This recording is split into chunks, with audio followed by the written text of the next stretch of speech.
Nathalie Brizard est agent de résidence à l'agence Lyon Rive Gauche. Tous les jours, elle s'occupe des parties communes des 3 immeubles dont elle a la charge dans le 3e arrondissement de Lyon. Ici, avec son polo rouge, elle est connue de tous.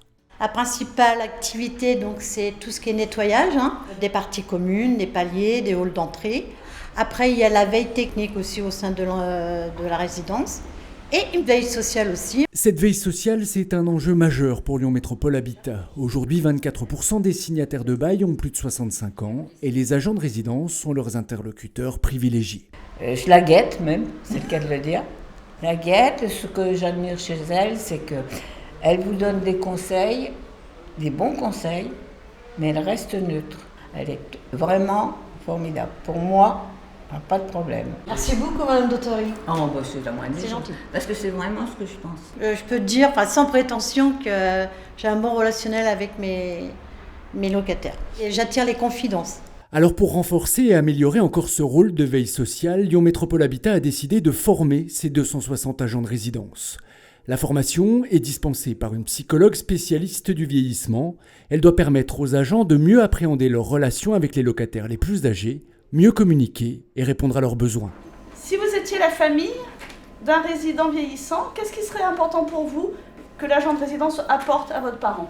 Le sens de cette formation, c'est vraiment à la fois de changer la perception qu'ont les agents de résidence des personnes âgées pour pouvoir les accompagner au mieux dans leur quotidien. C'est affiner le regard de l'agent de résidence pour que du coup, il puisse alerter, signaler et faire remonter effectivement les situations concernant les locataires vieillissants, mais aussi les autres. Alors moi j'ai mis en tant que famille une écoute. Une écoute ? Et puis pareil, une relation amicale.